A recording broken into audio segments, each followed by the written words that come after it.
तुम्हें लगता है लोग तुम्हें अपनी बिजी लाइफ की वजह से इग्नोर करते हैं। सच तो यह है कि तुम सबकॉन्शियसली कुछ ऐसे हरकतें कर रहे हो जिसकी वजह से लोग तुम्हें हल्के में लेते हैं। अगले कुछ मिनटों में तुम्हारा ईगो बहुत ही बुरी तरह से हर्ट होने वाला है, क्योंकि आज मैं वो सच बोलने वाला हूँ जो तुम्हारा दोस्त तुम्हें कभी नहीं बताएगा। I will not telling you generic जो यूट्यूब पर सभी लोग बताते हैं, जैसे स्माइल मोड, बी पोलाइट या फिर आई कॉन्टेक्ट बनाओ। ये सब बकवास चीजें हैं। और वीडियो के एंड में मैं तुम्हें एक्जैक्टली एक ऐसी डार्क साइकोलॉजी ट्रिक दूंगा जिसके बाद तुम्हारा सबसे बड़ा हेटर भी तुम्हारी बात सुनने के लिए मजबूर हो जाएगा। अगर अभी स्क्रॉल करके भागना है तो जा सकते हो, पर फिर जिंदगी भर कंप्लेन मत करना कि कोई तुम्हारी वैल्यू नहीं करता। Chapter 1 the yes man trap. सबसे बड़ी गलती जो तुम करते हो ना, तुम एस मैन बन चुके हो। एक ऐसी सीप जो बस भेड़ चाल में चल रही है ताकि लोग उसे अपने ग्रुप से बाहर ना निकाल दे। Let me give you very simple example. मान लो तुम अपने दोस्त के साथ बैठे हो, सब लोग किसी बहुत ही पॉपुलर वेब सीरीज के बारे में बात कर रहे हैं। एक दोस्त बोलता है कि भाई क्या ही माइंड ब्लोइंग सीरीज है, मजा आ गया। और सच्चाई यह है कि तुमने भी वो सीरीज देखी है, लेकिन वो तुम्हें आखिरी दर्जे की सबसे बकवास और बोरिंग लगी है। पर तुम क्या करते हो, ग्रुप में फिट इन होने के लिए मुंडी हिलाकर हाँ कर देते हो। और फिर अचानक ग्रुप का एक कूल बंदा बोलता है, वैसे सच बोले तो मुझे थोड़ी ओवर एक्टिंग लगी, उतनी खास नहीं थी। अगले ही सेकंड तुम अपना रंग बदल लेते हो एक गिरगिट की तरह। हाँ यार, बात तो सही कह रहा तू, थोड़ी ओवर एक्टिंग तो थी।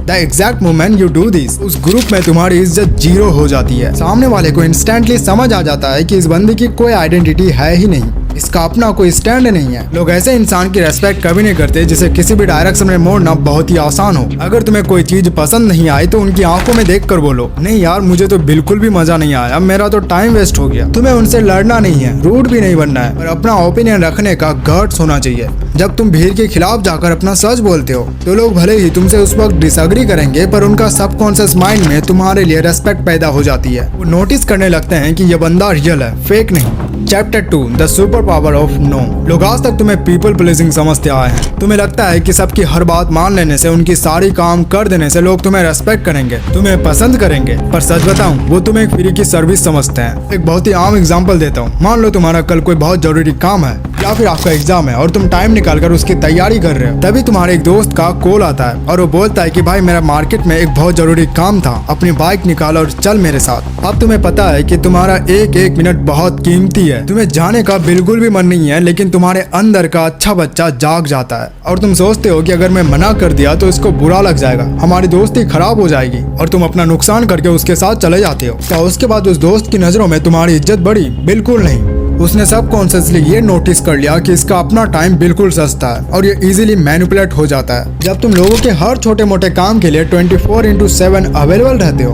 तो लोग तुम्हारी औकात बिल्कुल जीरो कर देते हैं, क्योंकि जो चीजें आसानी से मिल जाती है उसकी कोई वैल्यू नहीं करता। द मोमेंट तुम पोलाइटली बोलते हो कि भाई मैं नहीं जा पाऊंगा, मेरा एक बहुत जरूरी काम पेंडिंग में पड़ा है, उसे कंप्लीट करना है, सामने वाले को थोड़ी देर के लिए झटका जरूर लगेगा, उसे थोड़ा बुरा भी लग सकता है, पर ट्रस्ट मी अगले ही दिन से वो तुम्हारी बातों और तुम्हारे टाइम की रेस्पेक्ट करना शुरू कर देगा। सारी दुनिया का बोझ उठाने का ठेका तुमने नहीं ले रखा है। बोल्ड और क्लियर नो बोलना सीखो। ये एक शब्द लोगों को तुम्हारी बाउंड्री और वैल्यू दोनों याद दिला देगा। Chapter 3 the conversation hijacker. एक और बहुत बड़ी गलती जो लोग सबकॉन्शियसली करते हैं और उन्हें लगता है कि वो बहुत कूल बन रहे हैं, वो है लोगों की बातों को हाईजेक करना, जिसे हम मी सिंड्रोम कहते हैं। इसको एक बहुत ही सिंपल एग्जांपल लेके समझो। मान लो तुम्हारा एक दोस्त बहुत ही एक्साइटेड होकर एक ट्रिप की कहानी सुना रहा है। वो अभी बोल ही रहा था कि भाई पिछले हफ्ते मैं दोस्तों के साथ ट्रैक पर गया था, क्या मजा आया, और तुम उसकी आधी बात काट कर बीच में ही घुस गए। अरे वो ट्रैक तो कुछ भी नहीं, मैं जब पिछले साल गया था ना, वहाँ तो रास्ता ही टूट गया था। हमने जो एडवेंचर किया है ना, मैं बता नहीं सकता। या फिर कोई अपना दुख सुना रहा है कि यार मेरा टीचर ने आज मुझे बहुत डांटा, और फिर तुम बीच में कूद पड़ते हो कि यार तेरा टीचर तो कुछ नहीं, मेरे टीचर को देख मुझे उल्टा लटका दिया था। देखो तुम्हें लग रहा होगा कि तुम कन्वर्सेशन को रिलेट कर रहे हो या फिर इंटरेस्टिंग बना रहे हो, पर साइकोलॉजी कहती है कि तुमने उस बंदे का मूवमेंट छीन लिया, तुमने उसकी कहानी को अनइम्पोर्टेंट फील करवाकर खुद को सेंटर ऑफ अटेंशन बनाने की कोशिश की। जब तुम दूसरों की बात काट कर अपना ही लाउड स्पीकर ऑन रखते हो तो लोग इंटरनली चिढ़ जाते हैं। उन्हें लगता है कि इसको मेरी बात में कोई इंटरेस्ट ही नहीं है, इसे बस अपनी ही गानी है, और धीरे धीरे वो तुमसे अपनी बातें शेयर करना या तुम्हें बातों में शामिल करना बंद कर देते हैं। तुम चाहते हो कि लोग तुम्हारी सुने तो पहले अपना मुंह बंद रखकर सुनना सीखो, दूसरे को भी मेन कैरेक्टर बनने का मौका दो। जो इंसान एक अच्छा लिसनर होता है, लोग ऑटोमेटिकली उसकी बातों का वेट समझते हैं। Chapter 4 the energy vampire. क्या तुम उनमें से हो जिसका रोना कभी खत्म नहीं होता? I call this energy vampire syndrome. कुछ लोग इतने नेगेटिव होते हैं कि अच्छे खासे माहौल की धज्जियां उड़ा देते हैं। एक प्रैक्टिकल एग्जांपल से समझो। तुम्हारे दोस्तों का एक प्लान बना है, सब लोग बाहर टपरी पर चाय पी रहे हैं या फिर बैठकर बातें कर रहे हैं, माहौल बहुत ही चिल और मजेदार है। तुम वहाँ आते हो और आते ही शुरू हो जाते हो, यार कितनी गर्मी है भाई, मेरी तो लाइफ ही झंड चल रही है। तुम हर एक छोटी चीज को लेकर कंप्लेन कर रहे हो। तुम्हें लग रहा है कि तुम अपनी लाइफ अपडेट दे रहे हो या फिर कोई सिंपैथी ले रहे हो। अच्छा यह है कि तुम उनका मूड खराब कर रहे हो। ह्यूमन साइकोलॉजी का एक बहुत ही बेसिक रूल है, लोग अपनी पॉजिटिव एनर्जी और अपने मेंटल पीस को प्रोटेक्ट करना चाहते हैं। और अगर तुम्हारे आसपास का ऑरा हमेशा नेगेटिव, सैड और कंप्लेनिंग रहेगा तो लोग सबकॉन्शियसली तुमसे दूर भागने लगेंगे। नेक्स्ट टाइम कोई प्लान बनाएंगे तो तुम्हें इन्वाइट तक नहीं करेंगे, क्योंकि उन्हें पता है कि तुम आकर वहाँ सिर्फ दुख भरी कहानी बताओगे।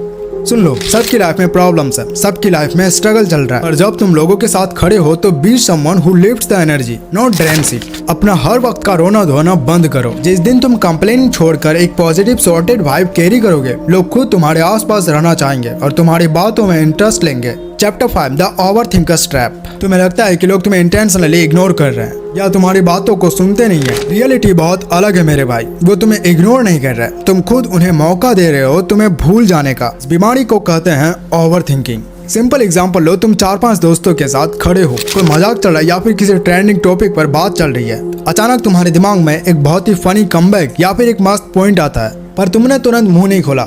कहीं ये जो गंदा तो नहीं लगेगा, कहीं इन लोगों ने ध्यान नहीं दिया तो मेरी बेइज्जती हो जाएगी, मैं सही से बोल पाऊंगा या अटक जाऊंगा। और इस 10 सेकंड की कैलकुलेशन के चक्कर में टॉपिक आगे बढ़ जाता है और वो जोक तुम्हारे दिमाग में ही रह जाता है। अब जरा इसको उन दोस्तों के पर्सपेक्टिव से देखो, उन्हें नहीं पता तुम्हारे दिमाग में 100 कैलकुलेशन चल रहे हैं। उन्हें बस एक इंसान दिख रहा है जो चुपचाप बिना कोई इंटरेस्ट दिखाए खड़ा है। सबकॉन्शियसली उन्हें लगता है कि तुम बोर हो रहे हो, या तुम उनसे बात ही नहीं करना चाहते, या तुम खुद को उनसे सुपीरियर समझते हो। जब तुम बार बार कन्वर्सेशन में पार्टिसिपेट नहीं करते तो लोग नेचुरली तुम्हें अगली बार से इन्वॉल्व ही करना बंद कर देते हैं। ओवर थिंकिंग को डस्टबिन में डालो, परफेक्ट साउंड करने की जरूरत नहीं है। दिमाग में कुछ आए तो बोल दो, कहीं थोड़ा क्रिंज हो गया या किसी ने नहीं सुना तो आसमान नहीं टूट पड़ेगा। पर चुप रहकर इनविजिबल बनने से लाख गुना बेहतर है कि तुम एटलीस्ट कन्वर्सेशन का हिस्सा बनो, अपनी आवाज को बाहर आने दो। Chapter 6 the dominance pause. Finally अब आते हैं 6th चैप्टर पर और उस डार्क साइकोलॉजी पर जिसका हमने बात किया था वीडियो के स्टार्टिंग में ही। इस ट्रिक का यूज तब करना जब तुम्हें जानबूझकर कोई तुम्हें हल्के में ले रहा हो। एक बहुत ही आम एग्जांपल लेते हैं, तुम ग्रुप में कुछ बोल रहे हो, अचानक से एक बंदा बीच में कूदकर तुम्हारी बात को काट देता है और अपनी बात चलाने लगता है। नॉर्मली तुम क्या करते हो, तुम अपनी आवाज को और तेज कर देते हो उससे कम्पीट करने के लिए, या फिर डर कर चुप हो जाते हो या फिर इग्नोर हो जाते हो। आज के बाद ये करना, जैसे ही वो तुम्हारी बात काटे एकदम चुप हो जाओ, अपनी आवाज को बिल्कुल बंद कर दो, पर अपनी नजरें उस पर से मत हटाना। Look dead into his eyes. बिना ब्लिंक किए उसके चेहरे को ऐसे देखो जैसे वो कोई बहुत ही अजीब जानवर हो। Let him finish. जब वो बोलना बंद करे तभी 2 सेकंड तक साइलेंस मेंटेन करो और उसकी आंखों में देखते रहो। The silence will kill his ego. और फिर बिल्कुल काम और थोड़ी आवाज में बोलो। अगर तुम्हारा बोलकर हो गया हो तो जैसा मैं कह रहा था, और अपनी बात को वहां से कंटिन्यू करो। अब वहां खड़ा हर इंसान सबकॉन्शियसली समझ आएगा कि इस बंदे के साथ फालतू मजाक नहीं करनी है। It's an instant power shift. ये थे वो 6 चैप्टर्स और हार्श रियलिटीज। देखो मेरे भाई, दुनिया तुम्हें वैसे ही ट्रीट करती है जैसे तुम खुद को ट्रीट करती हो। अगर तुम एक एसमैन बनकर रहोगे, फ्री की सर्विस दोगे और अपनी आवाज दबाकर चलोगे, लोग तुम्हें फुटमेट बनाकर आगे निकाल देंगे। अगर इस वीडियो ने तुम्हारा थोड़ा सा भी दिमाग खोला हो और तुम्हें रियलिटी चेक दिया हो तो वीडियो को लाइक जरूर कर देना, अपने दोस्तों के साथ शेयर जरूर करना। Thanks for watching.